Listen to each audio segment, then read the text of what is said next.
디모데전서 5장 17절에서 25절 말씀 가지고 교회를 깨끗하게 지키라는 제목으로 함께 은혜 나누고자 합니다. 지난주 말씀에서는 참 과부의 명부에 올려놓고 재정적인 지원을 하면서 본보기로 삼아서 배울 과부가 누구인지 말했습니다. 또 절대로 본받지 말아야 될 과부가 누구인지를 말했습니다. 특별히 게으름의 기술대학에서 전문적인 기술을 익힌 여자들은 제외시키라고 했습니다. 거품제조기이고 남일에 참견하는 선수이며 안 될 말을 해서 남의 가슴에 못을 박는 기계가 되는 사람들은 안 된다고 했습니다. 이렇게 교회를 어지럽히지 말고 이런 사람들은 재혼해서 아이를 잘 돌보고 또 자기 집에 있는 과부가 아닌 사람들은 자기 집에 있는 과부들을 잘 돌봐서 교회를 어지럽히는 일은 하지 말라고 했습니다. 지난주 말씀에서는 어떤 사람들을 여자 지도자로 세울 것이고 어떤 사람을 세우지 말아야 되는지를 말한 것입니다. 근데 오늘 말씀에서는 어떤 사람들을 남자 지도자로 세우고 지킬 것인지를 말한 것입니다. 먼저 교회의 어른들인 가르치는 지도자에게 적합한 보상을 하라고 하는 말로 시작합니다. 이어서 죄를 지은 지도자들은 어떻게 징계할 것인가를 말하고 마지막에는 죄를 지은 지도자들이 다시 그 자리에 들어와서 서지 못하도록 어떻게 막는지를 말한 것입니다. 오늘 말씀은 남자 지도자들을 잘 세워서 교회를 깨끗하게 지키라는 것입니다. 오늘 말씀을 통해서 우리는 어떻게 주님의 몸된 교회를 깨끗하게 지킬지 알아보도록 하겠습니다. 첫 번째로 17절에서 18절은 말씀을 가르치는 자에게 합당한 대우를 하라는 내용이 나옵니다. 5장 1절부터 봐야 됩니다. 5장 1절에 보면 나이가 많은 이는 5장 17절에서 장로라는 말과 똑같은 말입니다. 프로스뷰테로스, 영어로 프로스바이터라는 말입니다. 똑같은 말입니다. 그런데 대부분의 성경 해석자들은 1절은 문맥상 노인이고 그 다음에 17절은 교회 지도자인 장로다 이렇게 해석을 합니다. 이게 어떤 문제냐면요. 그런데 1세기에 바울이 그렇게 말을 혼동해서 썼을 리가 없습니다. 왜 그러냐면 문제는 오늘날 교회 제도를 가지고 1세기의 초대교회를 이해하기 때문입니다. 당시에는 장로나 목사나 이런 직분이 따로 있지 않았습니다. 오늘날처럼 신학대학원을 졸업하고 안수를 받은 목사들이 있지도 않았습니다.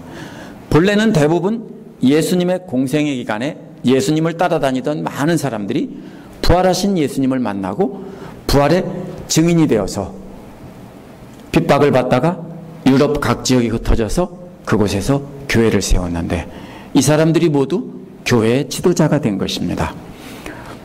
그런데 이 당시에 유대교 회당에서도 그런 풍습이 있었습니다. 유대교 회당에서도 이 노인들이 교회의 지도자가 됐습니다. 노인이라고 다 지도자는 아니지만 대부분 노인들이 오랫동안 신앙생활을 했고 경험이 있기 때문에 그 삶의 경험을 가지고 가르치면 회당에서 젊은 사람들은 배우는 일을 했었습니다. 이러한 전통이 기독교 교회에도 이어진 것입니다. 바울이 디모데전서를 기록할 때가 정확히는 알 수 없지만 3년에서 68년 사이입니다. 그러면 예수님 부활과 죽으심과 부활을 경험한 뒤 33년에서 38년입니다. 그러면 그 당시에 20살이었다고 해도 이미 60이 가까이, 50이 넘어서 60이 가까이 되는 나이가 됩니다. 그러면 이미 그런 사람들은 옛날에는 노인으로 이렇게 불렀습니다. 그러면은 처음에 교회를 세운 유대인 지도자들은 이미 60이 가까운 나이가 되어서 교회의 어른으로 또 이 사람들이 지도자로 이렇게 있었던 것입니다. 그래서 지도자가 한 사람이 아니라 들이라고 했잖아요. 교회의 어른들 이렇게 해서 많은 사람들이 있었던 것입니다. 이런 사람들이 교회를 지도자로 이끌고 있었기 때문에 바울은 노인이라는 말을 교회의 지도자라는 말과 같이 이렇게 사용한 것입니다. 근데 현대 우리는 장로 하면은 어떤 직급을 나타내기 때문에 그것을 가지고 여기 뒤에는 안수하고 이런 거니까 이거는 장로고, 앞에는 그냥 어른 공경하라는 거니까 노인이다. 이렇게 똑같은 말을 다르게 번역합니다. 그러나 고대 사회는요, 어르신 노인들과 이 가르치는 지도자와 크게 다르지 않았습니다. 그래서 초대교회 상황으로 돌아가서 우리가 이 상황을 이해해야 됩니다. 오늘 말씀을 이해하려면 5장 1절부터 25절까지 전체를 자세히 봐야 됩니다. 5장 1절에서 아버지를 권면하듯 남자 어른 장로를 권면하라는 말이 나옵니다. 또 2절은 어머니를 권면하듯 여자 어른을 권면하라는 말이 나옵니다. 원어에서는요, 똑같이 프로스뷰 이런 말로 시작하고 여자는 여자의 어미로 끝나고 남자는 남자의 어미로 끝나는 것뿐입니다. 똑같은 말입니다. 남자 어른, 여자 어른 이런 말입니다. 그 다음에 누가 먼저 나옵니까? 여자 어른인 과부가 먼저 나옵니다. 과부는 대부분 나이가 많아서 남자가 먼저 죽기 때문에, 그래서 혼자 된 나이가 많은 교회 어른입니다. 그래서 그 다음에 오늘 말씀에서는 남자 어른을 말하고 있습니다. 그러면 어떻게 되어 있습니까? 첫 번째 남자 어른에 대해서 말하고, 그 다음에 끝에서 남자 어른을 말한 다음에 그 중간에는 여자 어른과 여자 과부를 말한 것입니다. 그러면 전체가 어떻게 됩니까? 남자 어른이 바깥쪽을 싸고 있고 여자 어른이 안쪽에 있습니다. 이게 고대 사람들이 말하는 방식입니다. 그래서 전체의 핵심은 모두 다 이러한 어른들을 잘 세우고 보고 배워서 바르게 따라가고 교회를 바르게 세우라, 이런 뜻입니다. 여기서 벗어나면, 전체적인 문맥에서 벗어나면 성경을 잘못 읽는 것입니다. 17절은 잘 다스리는 장로는 2배나 존경을 받아야 된다라는 말로 시작합니다. 본래 다스린다는 말은 앞이라는 말과 서 있다는 말이 합쳐진 말입니다. 앞에 서 있다라는 뜻입니다. 무슨 말입니까? 예를 들면 모세가 이스라엘 백성을 이끌고 앞에 서서 갈 때 뒤에 따라갔다면 그게 앞에 서 있는 것입니다. 3장 4절에 보면 감독은 가정을 잘 다스리는 자라고 했고, 3장 12절에 집사도 역시 가정을 잘 다스리는 사람이라고 했습니다. 따라서 이것은 어떤 계급을 나타내는 다스리는 권한을 말한 것이 아니라 가정을 잘 다스리는 자가, 교회도 가정의 앞에서 잘 이끌어가는 자가 교회도 앞에서 이끌어가는 자가 돼야 된다는 것입니다. 다스린다는 말은 앞에서 본을 보여주면서 나를 따라오너라 하는 것이지, 어떤 교황이나 어떤 주교처럼 강력한 권한을 가지고 사람을 임명하고 해임하고 이렇게 통치권을 행사하는 것이 아닙니다. 개톨릭 교회에서는 그렇게 오늘날까지 하고 있지만 이것은 그런 뜻이 아닙니다. 앞에서 본을 보이면서 앞서가면 조용히 그걸 보고 뒤따라가는 것, 이것이 앞에 가는 사람들, 다스린다는 말의 뜻입니다. 그래서 장로라는 말이 오늘날 장로교회 목사처럼 평신도와 구별해서 부르는 말이 절대로 아닙니다. 말씀을 가르치고 본을 보이며 앞에 서서 예수 그리스도를 따라가도록 이끌어가는 어른들을 가리키는 말입니다. 2배나 존경을 받는다는 말은 이것은 2배나 더 많이 물질로 보상해야 된다, 이런 뜻입니다. 2배는 5장 3절에서 참 과부보다 2배로 보상해야 된다는 뜻입니다. 이것은 남녀의 차별이 아닙니다. 여자 과부는 혼자 몸만 먹고 살면 되기 때문에 그런 것이지만, 이 남자 장로들은 혼자가 아니라 부인도 있고 때로는 가족들도 있을 수 있기 때문에 2배를 보상해 주라 하는 말입니다. 다수의 성경 해석자들은 초대교회가 재정적으로 넉넉하지 못했을 것이기 때문에 이것은 고정적으로 지급하는 월급이 아니고 필요한 때, 우리나라 예를 들면 추석이나 설 때 감사의 표시하는 것처럼 어떤 그 감사의 표시다, 그 아노라리움이다, 이렇게 해석을 합니다. 그런데 근거가 있어서 말하는 게 아니라 그냥 추측입니다. 그러면 뭘 따라야 되냐? 성경이 말하고 있는 것을 그냥 따르면 됩니다. 성경 본문을 근거로 해석해야 되지 현대의 상황을 가지고 고대를 그냥 추측해서는 안 됩니다. 특히라는 말이 무슨 뜻이냐면요, 앞에 서서 잘 이끌어가는 장로가 어떤 사람인지 구체적으로 자세히 설명한 것입니다. 따라서 말씀을 전파하는 일과 가르치는 일에 수고하는 장로들은 더욱 그러합니다. 이런 말은 앞에서 어떤 장로들은 다스리는 일을 하고 뒤에서는 가르치고 선포하는 일을 한다, 이 뜻이 아닙니다. 앞에서 이끌어가는 장로가 누구냐면 특히 그것은 가르치고 말씀을 전파하고 가르치는 사람이다, 이렇게 말하고 있는 것입니다. 그러한 장로들에게 2배나 살해를 하는 것이 마땅하다라는 것입니다. 말씀을 전파하는 일과 가르치는 일이라는 것은 원어에서는 가르침과 교훈, 이렇게 간단한 말입니다. 어디서 나왔냐면요, 4장 6절에서 믿음의 말씀과 좋은 교훈이라는 말에서 믿음이라는 말과 좋은이라는 말만 빼면은 여기서는 바로 그 가르침과 교훈이라는 말이 남습니다. 이는 4장 6절에서 나온 것을 다시 말할 때 간단히 줄여서 말한 것입니다. 말씀이 뭡니까? 예수 그리스도의 복음의 내용들인데요, 당시에 구전으로 전파되고 편지로 전해지던 신약 성경의 말씀을 여기서 말씀이라고 한 것입니다. 교훈이란 진짜 경건한 삶을 살게 하는 가르침들입니다. 그런데 이것은 뭘 말하냐면 구약 성경에서 어떻게 경건하게 살 것인지 나오죠. 근데 그것을 문자적으로 지켰는데 그게 아니라 예수님의 말씀에 따라 본래 이게 무슨 뜻인가를 잘 생각하고 판단해서 예수님이 산상수훈에서 가르친 것처럼 그렇게 가르치는 것을 뜻합니다. 이 2가지 일에 땀을 흘리며 열심히 일하는 장로들에게는 2배나 살해하라는 뜻입니다. 18절은 왜냐하면 이라는 말로 이어집니다. 왜 2배로 살해해야 하는가 하면입니다.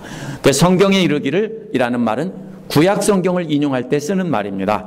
타작마당에서 나달을 떠는 곡식의 소의 입에 망을 씌우지 말라라고 했습니다. 이것은 신명기 25장 4절을 인용한 것입니다. 그러나 여기서 문제가 있는데요, 일꾼이 자기 삭슬 받는 것이 마땅하다는 말은 이것은 구약 성경에 나오는 게 아니라 누가복음의 10장 7절에 나오는 말입니다. 바울 당시 누가복음은 기록되지 않았기 때문에 또 성경으로 인정하지 않았기 때문에 이것을 문제를 삼습니다. 많은 사람들이. 당시 누가복음은 기록되지 않았습니다.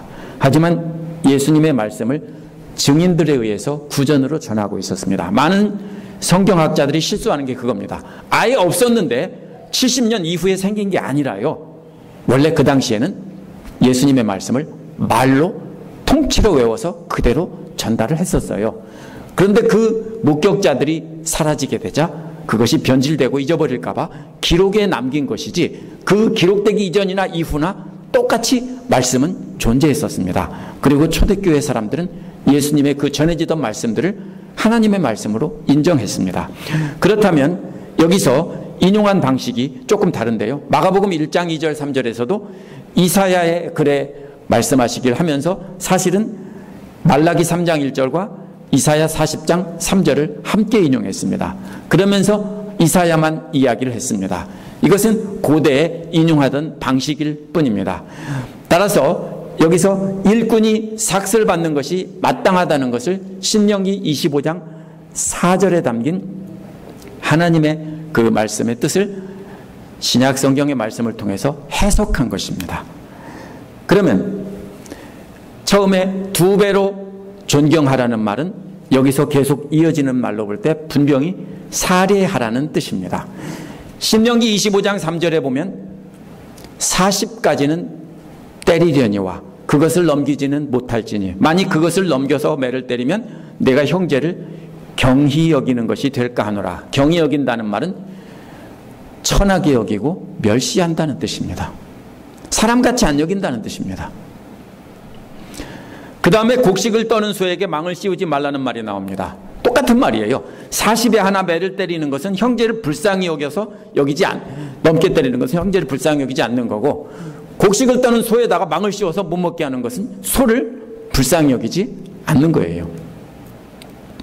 그렇다면 예수님의 말씀을 전하고 또 구약 성경을 예수님처럼 바르게 해석해서 열심히 가르치는 사람에게 합당한 삭스를 주지 않는 것도 불쌍히 여기는 마음이 없다라는 거예요. 천하게 여기기 때문에 그렇게 한다라는 뜻입니다. 이는 세상에서 더 높은 지위에 있는 사람들이 교회에서 자신들이 더 높은데 교회에서 가르치는 자리에 있던 사람들은 사실 높은 사람들이 아니에요. 왜냐하면 대부분 유대인들이고 나이가 많은 사람들이고 이방 지역에서 떠돌이처럼 살고 있는 사람들이기 때문에 사회적인 지위가 보잘것이 없어요. 그럼 고린도전서 같은 데 뭐 어떻게 돼 있어요? 고린도 교회에 그 로마 귀족인 부자들이 교회를 지배하면서 힘없고 가난한 교회 지도자들을 멸시하기 때문에 바울이 책망하는 그런 내용들, 분열시키기 때문에 책망하는 그런 내용들이 나옵니다. 따라서 이 유대인들이 처음 복음을 전파해서 세웠지만 이 사람들은 떠돌이 나그네고요, 세상적으로는 아무런 신분이 없고 힘도 없어요. 그런데 그런 사람들에게 살해를 안 하면은 이 사람들이 말씀을 전하는 역할을 못하게 된다는 거예요. 그것은 형제를 어떻게 여기는 거냐면 불쌍히 여기지 않고 신분만 가지고 멸시한다는 뜻이에요.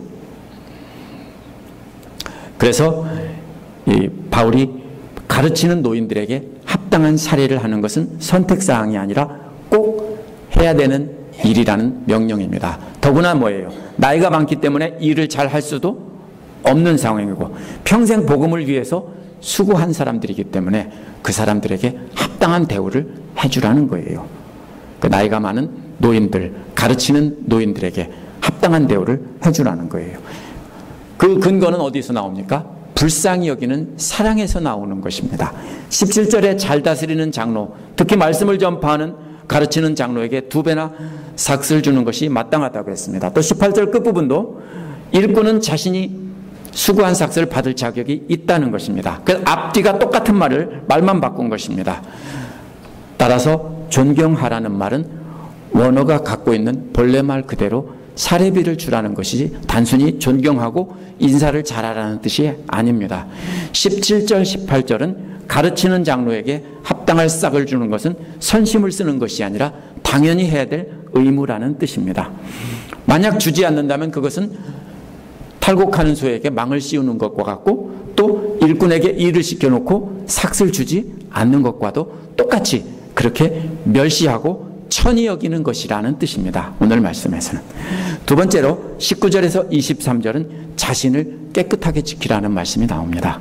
19절에서 23절도 계속해서 가르치는 장로들을 함부로 멸시하지 못하게 하라는 내용이 나옵니다. 19절에서 장로에 대한 고발은 2-3사람이 아니면 증인이 없으면 하지 말라고 했습니다. 원래 고발은 반드시 2-3사람이 있어야 할 수 있습니다.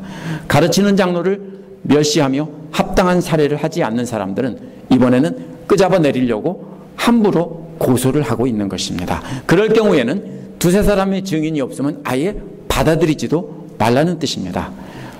합당한 살해를 하도록 가르칠 뿐 아니라 함부로 고소하지 못하도록 해서 결국 힘없는 노인들이에요. 힘없는 어른들인데 복음을 위해서 수고하는 분들인데 이분들을 불쌍히 여겨서 잘 지켜주고 보호해주라는 뜻입니다. 이는 에베소 교회에 들어온 거짓 교사들의 가르침과 연결해서 이해해야 됩니다. 에베소 교회의 문제는 거짓 교사들이 들어와서 결혼은 거룩하지 않은 것이라고 하며 독신 생활을 했습니다. 그렇기 때문에 저들은 독신이기 때문에 자기들 한 번만 살면 되기 때문에 살해를 받지 않고도 살 수 있었습니다. 저들은 결혼해서 가정을 이루고 에베소 교회를 이끌어가던 노인 지도자들을 몰아내게 하려고 살해도 주지 말라. 하나님 일은 거룩한 것이니까 무슨 살해를 받냐. 그냥 하게 해라. 이렇게 해서 자연히 못하도록 생업에 종사하도록 이렇게 했던 것입니다. 그러면서 어떻게든지 트집을 잡아서 쫓아내려고 한 것입니다. 자신들은 살해도 받지 않고 결혼도 하지 않고 구약의 율법을 철저히 지키면서 사니까 자기들에게서 배우고 저 사람들에게 배우지 말라는 뜻입니다. 자신들은 유지 비용도 적게 든다는 것입니다. 거짓 교사들은 노인 지도자들을 흠을 잡아서 고소하며 끌어내리려고 했을 것입니다. 그래서 바울은 이러한 고소를 받아들이지 말고 가르치는 자들을 잘 보호해 주라는 뜻입니다. 살해를 하라는 뜻이나 고소를 받아들이지 말라는 뜻이나 전부 보호하라는 뜻입니다.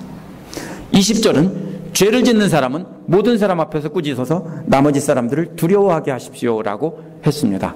상당수의 성경 해석자들은 17절에서 19절은 장로에 관한 것이고 20절은 일반 성도의 죄 지은 것이라고 이렇게 해석합니다.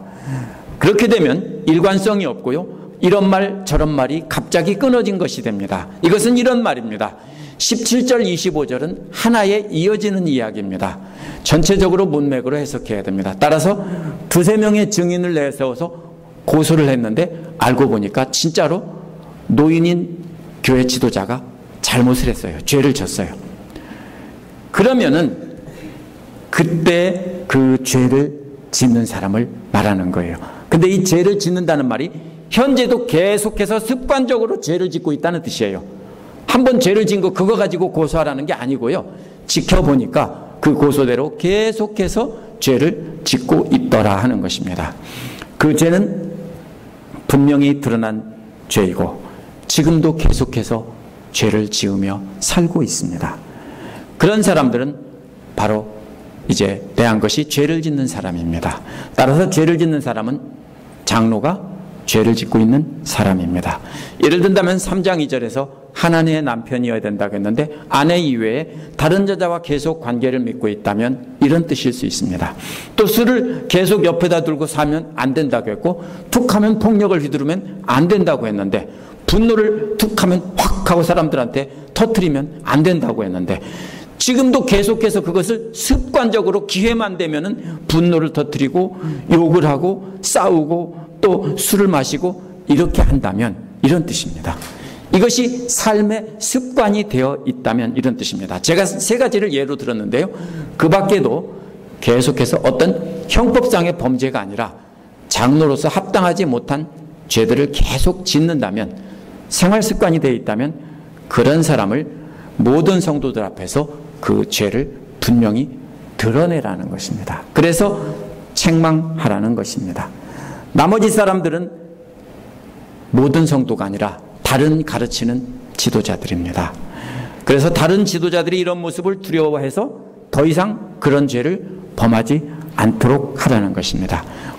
그러한 사람들은 사람을 두려워한 것이 아니라 성도들 앞에서 하나님 말씀으로 책망을 하는 것이 결국 하나님께 책망을 받는 것이기 때문에 두려워하는 것입니다. 교회 지도자들을 깨끗하다는 말은 깨끗이 씻었다는 말이 아니라 거룩하게, 정결하게, 순결하게 이렇게 간직하라는 뜻입니다. 그 이유는 모든 성도들을 깨끗하게 하려는 것입니다. 그래서 바울은 21절에서 하나님과 그리스도 예수와 택하심을 받은 천사들 앞에서 내가 엄숙히 명령합니다. 이렇게 말했습니다. 택하심을 입은 천사라는 말은 타락한 천사의 반대말일 수 있습니다. 그러나 구약 성경에서 천사라는 말은 많은 경우에 날개 달린 천사가 아니라 하나님의 메신저라는 뜻입니다. 이거는 심부름꾼이라는 뜻입니다. 하나님의 말씀을 전달하는 대리인이라는 뜻입니다. 그렇다면 이것은 하나님과 예수 그리스도와 잘 보세요. 하나님의 뜻을 예수 그리스도께서 받아서 이 땅에 오셔서 우리에게 전하셨고요. 또 예수 그리스도의 명령을 또 받아서 그 심부름꾼들이 받아서 전달했어요. 그러면 결국 이 세 가지는요. 하나님의 뜻을 전달하는 경로를 모두 말한 것입니다. 그래서 이 모든 하나님의 말씀 앞에서 엄숙하게 명령한다는 뜻입니다. 이 명령은 자신의 마음에 간직한 하나님의 뜻에서 나온 것이니 그대로 받으라는 것입니다. 하나님과 예수님과 천사들 앞에서 명령한다는 말은 자신의 명령이 곧 하나님께서 예수님과 또 천사들을 통해서 주신 명령이란 뜻입니다. 또 이어서 그대는 이것을 편견 없이 이것들을 지키고 어떤 일이든지 공평하게 처리하라고 했습니다. 이것들이란 19절 20절에서 나온 장로에 대한 재판입니다. 지킨다는 말은 구약의 율법을 어기지 못하도록 잘 지킨다는 뜻입니다. 따라서 구약 성경에 담긴 하나님의 말씀을 하나님의 본뜻을 어기지 않도록 잘 지키게 하라는 것입니다. 그런데 편견이라는 말은 미리 재판한다는 말입니다. 자기 생각이 아닌 하나님의 말씀이 아닌 자기 생각으로 미리 재판해서 재판하기 전에 이미 결정했어요. 저 사람은 나쁜 사람이야. 저 사람은 사형이야. 이렇게 미리 판사가 마음으로 증거를 듣지 않고 결정하는 것이 미리 재판하는 것입니다. 우리 그렇게 많이 하죠. 우리도 미리 편견을 갖고 있어요. 저 사람은 나쁜 사람, 이 사람은 좋은 사람. 좋은 사람은 아무리 나쁜 일을 해도 실수했을 거야 그러고, 나쁜 사람은 아무리 잘해도 저 사람은 원래 나쁜 사람이야 이렇게 되죠. 이런 것이 미리 재판하는 것입니다. 그래서 또 그 다음에 또 뭐냐면은, 공평하게 처리하라는 말은 편애하지 말라는 뜻입니다. 편애. 이거는 뭐예요? 아까는 미리 재판하는 것은 나쁘든지, 편애는 뭐예요? 내가 좋아하는 사람이니까 봐주는 겁니다. 그렇게 해서는 안 된다는 것입니다. 그래서 22절도 21절과 계속 이어지는 내용입니다. 아무에게나 경솔하게 안수하지 마십시오라고 했습니다. 그래서 조지 나이트라는 사람은 자격을 검증하지 않고 성급하게 장로를 세우지 말고 장로를 세울 때는 신중하게 안수하라 이렇게 해석합니다. 그렇게 해석하는 사람들이 많이 있습니다. 그런데 이 장로의 손을 얻는 것을 오늘날 안수하는 것과 같이 해석한 것입니다. 하지만 그렇게 해석하면 가르치는 자들이 억울한 고소를 당하면 보호하고, 가르치는 자들이 계속 죄를 짓는 경우에 분명하게 징계하라는 말과 전혀 연결이 안 됩니다. 이 말은 그런 뜻이 아닙니다. 더군다나 많은 사람들이 뭐라고 하냐면요, 장로를 안수해서 공식적으로 세우던 것은 최소한 2세기 이후에나 있었던 일이라고 하는 것이 분명합니다. 그리고 문맥을 따라 읽는다면 이런 뜻입니다. 죄를 지은 사람을 근거에 두고 오랫동안 관찰해서 죄가 계속 지속되니까 징계를 했습니다. 그런데 그 사람이 회개한 것 같으니까 용서해 주고 싶죠. 왜? 나하고 친하고 잘 아는 사람이에요. 그런데 분명히 회개한 것 같으니까 다시 도로 제자리에 세워주려고 하는데, 그렇게 하지 말라는 뜻입니다. 오늘날 목사나 장로를 안수하는 것으로 이해하면 시대착오적입니다. 시대착오라는 것은 구시대적인 발상이라는 뜻이 아니라 현대의 판단 기준을 가지고 고대에 쓰여진 글을 잰다는 뜻입니다. 초대교회는 신학교도 없고 가르치고 배우는 자들 사이에 경계가 없었어요. 오늘날 성직자들과 평신도를 구분하는 것은 최소한 4세기 이후 기독교가 공인된 이후에 생긴 것이고 캐톨릭교회의 유산입니다. 계속해서 이어지는 남의 일에 끼어들지 말고 자기를 깨끗하게 지키라는 말을 봐도 분명해집니다. 남의 죄에 끼어들지 말라는 말은 이런 뜻입니다. 남의 죄를 함께 공유하지 말라는 뜻입니다. 아직도 계속 죄를 짓고 있는데도 이 사람 이제 회개했으니까 괜찮아 하고 다시 제자리에 돌려준다면 그런 사람과 가까이에서 함께 교제하고 함께 가르치고 해야 되는 것입니다. 그러면 어떻게 됩니까? 이게 전염병 환자와도 같아서 전염이 된다는 것입니다. 그래서 자기를 그 다음에 이어서 깨끗하게 지키라고 했습니다. 전염병 환자가 있다면 어떻게 해야 될까요? 나 나섰어. 독감 걸렸을 때요, 자기 나섰다고 그냥 나오면 안 돼요. 왜냐하면 계속 독감균이 나오거든요. 그렇죠? 그런 뜻이에요. 이 사람도요, 가짜 거룩한 전염병에 걸렸었는데, 그래서 징계를 했는데 금방 다시 제자리에 회복시키지 말라는 거예요. 아무리 변했고 아무리 착하게 보이고 아무리 완전하게 새 사람이 된 것 같아도 다시 세우지 말라는 거예요. 왜요? 자기도 감염되고 다른 사람도 감염된다는 거예요. 23절은 갑자기 이제부터 물만 마시지 말고 위장과 잦은 병을 생각해서 포도주를 조금씩 쓰십시오. 이게 갑자기 웬 자다가 봉창 두드리는 소리. 그죠? 이것이 만약에 바울이 디모데를 걱정해서 건강을 생각해서 포도주를 마시라는 말이라고 한다면 이것은 정말 엉뚱한 소리예요. 근데 그런 뜻이 아니에요. 이거는요,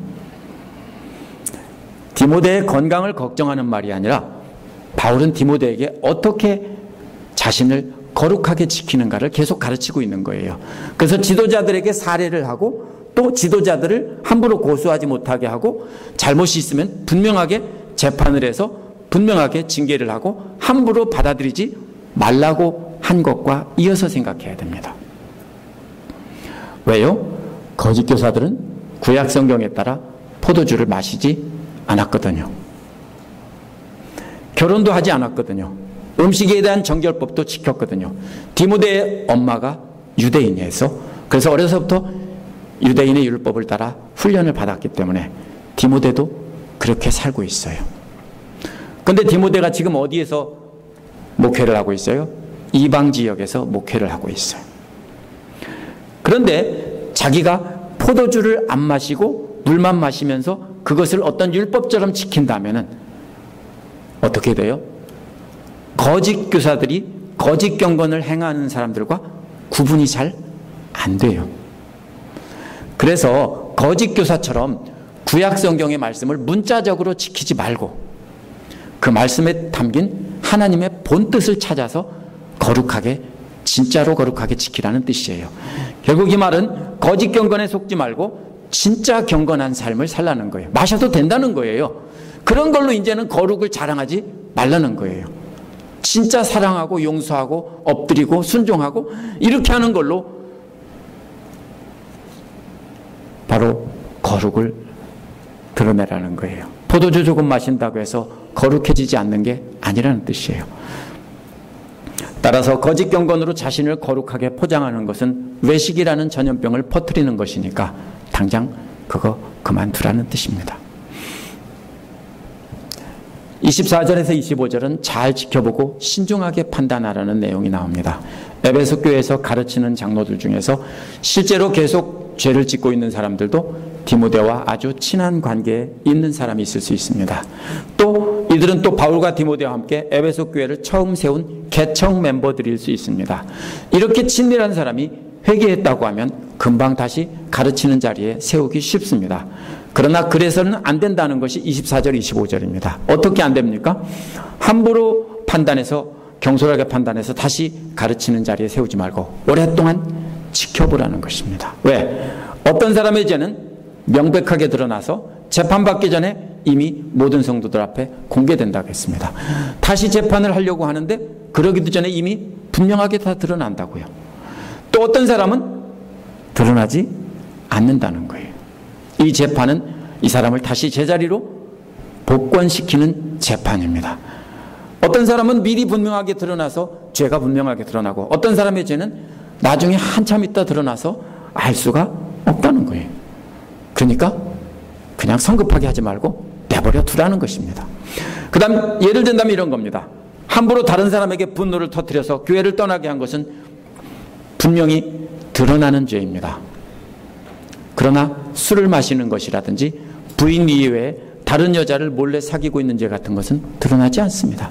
나 그만뒀어 라고 하는데 몰래 혼자 몰래 뭐예요? 약병에다 놓고 마시면서 안 마셨다라고 해도 밤에 마셔도 알 수가 없다라는 거예요.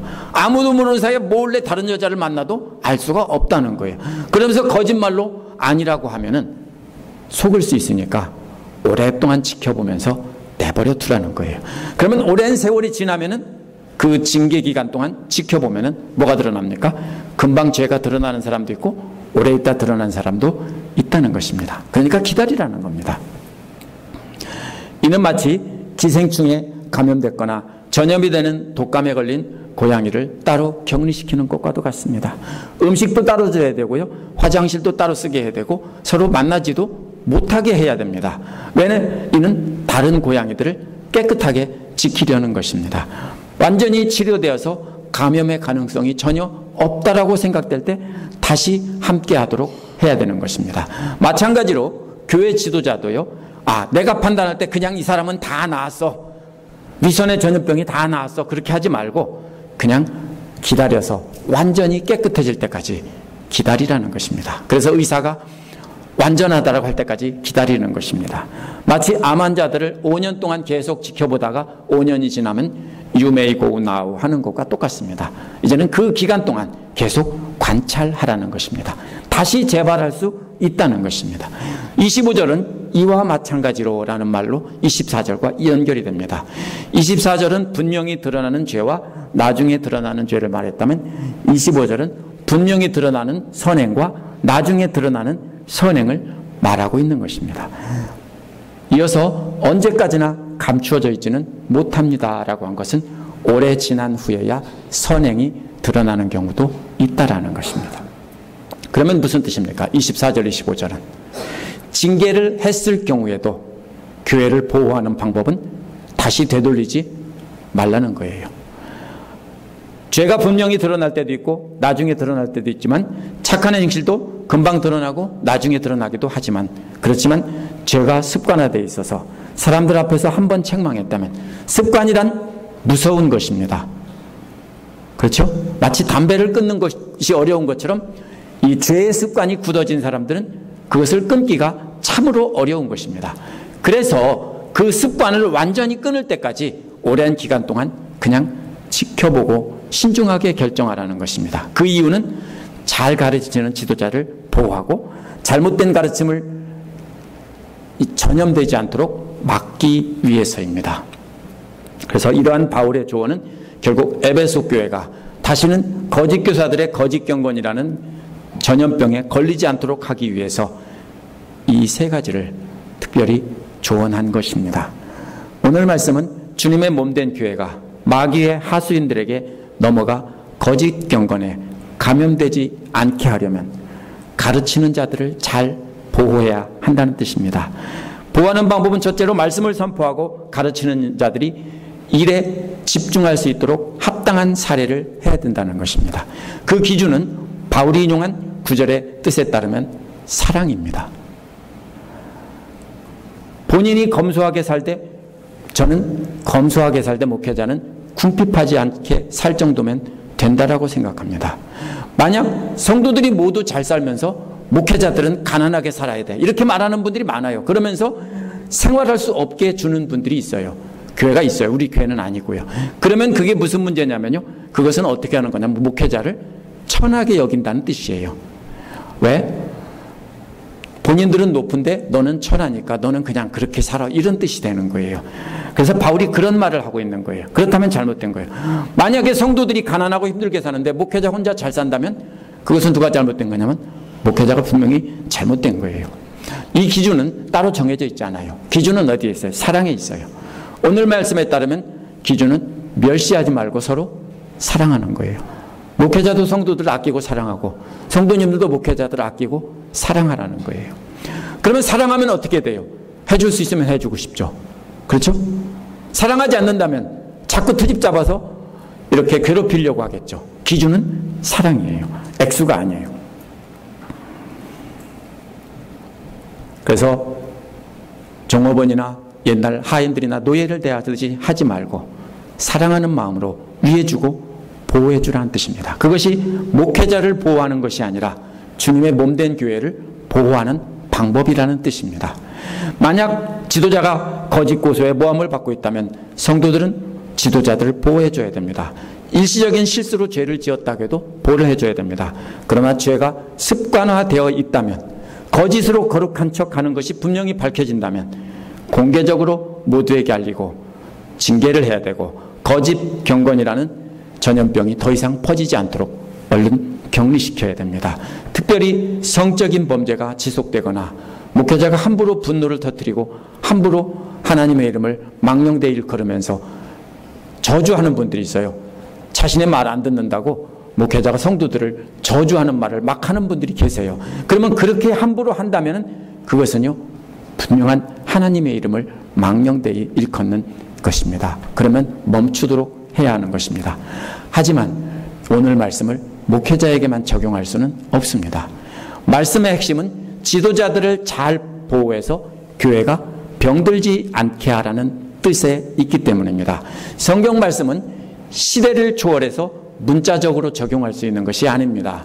왜냐하면 초대교회의 상황과 오늘날의 상황이 다르고요, 목회자와 평신도의 구분이 다르기 때문에 이것을 그대로 적용할 수 없습니다. 우리는 성경에 담긴 본뜻을 찾아서 오늘날 상황에 맞게 그 의미만 가져와야 합니다. 초대교회는 평신도와 목회자의 구분이 없었습니다. 서든 베프티스트 컨벤션에서도 목회자의 평신도의 구분이 없습니다. 현재도요. 그래서 미국 침례교회 목사들은요, 많은 경우에 학교도 못 다닌 분들이 그냥 성도들이 이분은 훌륭한 분이다라고 해서 세우는 경우가 많이 있습니다. 지금도 상당수의 파머 프리처들이 시골 교회에 가면 많이 있습니다. 우리 침례교회는 특별히 그런 구분이 없습니다. 반대로 캐톨릭교회 쪽으로 가까운 루터교나 또 성공회나 또 장로교회 같은 쪽에는 의식이 강조되기 때문에 그런 쪽에는 아직도 그런 구분이 남아 있습니다. 그런데 초대교회에는 그런 구분이 없었습니다. 그러므로 이것을 장로교회 장로에 적용해서도 안 되고, 장로교회는 가르치는 장로와 다스리는 장로가 있는데 가르치는 장로를 목사라고 부르고 다스리는 장로를 장로라고 부른다, 이렇게 돼 있어요. 성경을 그렇게 해석해요. 그런데 이것은 그런 뜻이 아니에요. 초대교회 장로와는 이거는 분명히 다른 뜻이에요. 초대교회는 그냥 나이 많은 어른들이에요. 교회의 어른들이라는 뜻이에요. 특별히 구분이 없어요. 목회자와 평신도를 엄격히 구분하는 것은 개톨릭 교회에서부터 시작된 것입니다. 그러한 교회 전통이 종교개혁 이후에 개신교 교회에도 그대로 남아있는 것입니다. 오늘 말씀은 지도자들을 깨끗하게 지켜서 다른 성도들에게 전염되지 않도록 하라는 것이 핵심입니다. 그렇다면 우리가 가져와야 할 핵심은 교회를 섬기고 가르치고 교회를 이끌어가는 모든 지도자들을 거짓 경건이라는 전염병에서 지켜주고 보호해 주어야 한다는 뜻으로 우리가 이해해야 맞습니다. 거짓 경건이라는 전염병으로 지키려면 먼저 어떻게 해야 된다고요? 수고에 적절한 보상을 해줘야 한다는 것입니다. 만약 그 수고가 전임사역이라면 당연히 목회자가 아니더라도 누구나 금전적으로 보상을 해줘야 됩니다. 예를 들면 큰 교회에서 교회 사무나 행정을 맡는 분들이 있습니다. 비서나 이런 분들은 반드시 교회에서 전액 보상을 해줘야 됩니다. 다른 일을 못하기 때문입니다. 또 만약 그게 아니라면 그 수고를 인정해주고 감사와 존경을 보내면 되는 것입니다. 우리 교회 안수 집사님이 교회를 유지하고 관리하고 모든 일에 헌신적으로 봉사하세요. 무슨 일이 생기면, 그러면 우리는 반드시 그 일에 감사와 존경을 보내야 됩니다. 재정을 맡은 집사님들이 오후 늦게까지 수고하신다면 역시 감사와 존경을 보상해야 됩니다. 또 음식으로 수고하시는 분들이 있다면 역시 감사와 존경을 보내야 됩니다. 또 성가대로 봉사하시는 분들, 성가대를 이끌어 가시는 분들에게도 동일하게 보상을 해야 됩니다. 꼭 이것은 돈으로만 보상하는 것이 아니라 목회자들이나 구역장들이나 다른 성도들을 섬기는 일에 수고한다면 모두가 다 역시 존경과 감사로 높여줘야 됩니다. 이거를 하지 않으면 어떤 문제가 생기냐면요, 힘들고 지치다 보니까 어떻게 해요? 나 안 해 그런다고요. 그렇죠? 누가 하려고 하겠어요? 나 안 해 이런다고요. 그래서 반드시 보상해 주는 것은 지도자들 지키고 교회를 지켜나가는 길이라는 뜻입니다. 누구든지 교회를 위해서 수고한다면 당연히 보상해야 됩니다. 아무 보상 없이 계속해서 일만 하라고 한다면 모두가 지쳐서 쓰러지게 되어 있습니다. 그러면 그 다음에는 교회도 쓰러지는 것입니다. 아무런 수고도 안 하면서 제까지 게 뭔데라고 생각하고서 지도자들을 무시한다면 그것이 교만과 위선이라는 전염병에 이미 단단히 감염된 사람입니다. 너나 나나 다른 게 뭐가 있냐 이러면서 따지면서 함부로 멸시한다면 정말로 위선이라는 전염병에 단단히 걸린 것입니다. 우리는 누구든지 나보다 수고한다면 그 수고하는 것으로 인정해 줘야 돼요. 나와 다르다고 무시하는 게 아니라 이것은 분명히 인정해주고 존경해줘야 됩니다. 그래야 교회가 거짓 경건이라는 전염병에 빠지지 않습니다. 만약 앞서서 믿어서 말씀과 산으로 본인되는 사람들이 공격을 받는다면 서로 존경하고 보호를 해줘야 됩니다. 그러나 무조건 보호하는 것이 아니라 말씀에 어긋나는 삶을 계속 살고 있다면 보호를 해주지 말고 분명히 드러내서 징계하는 것이 사랑하는 것입니다. 자신이 친하다고 그런 사람을 보호해주고 계속 끌고 가면 안 되는 겁니다. 그래서 이러한 판단은요, 신중하게 해서 함부로 제자리로 세우면 안 된다고 했습니다. 오늘 말씀을 가지고 우리는 어떻게 해야 됩니까? 나를 비춰보는 겁니다. 내가 먼저 죄로부터 잘 지켜서 말씀의 본이 되고 깨끗한 삶을 살아야 됩니다. 내가 먼저 말씀에 굳게 서서 진짜 경건으로 깨끗한 삶을 사는 것이 교회를 지키는 시작입니다. 그런 다음에 교회를 위해서 수고하는 사랑하는 다른 형제자매들을 격려하고 존경하고 그들이 쓰러지지 않도록 붙잡아줘야 됩니다. 그래서 서로 사랑하는 마음으로 서로 존경하는 마음으로 그렇게 붙잡아줘야 됩니다. 그렇게 서로 지켜주는 것이, 깨끗하게 지켜주는 것이 주님의 몸된 교회를 거룩하고 깨끗하게 지키는 길입니다. 함께 기도하겠습니다.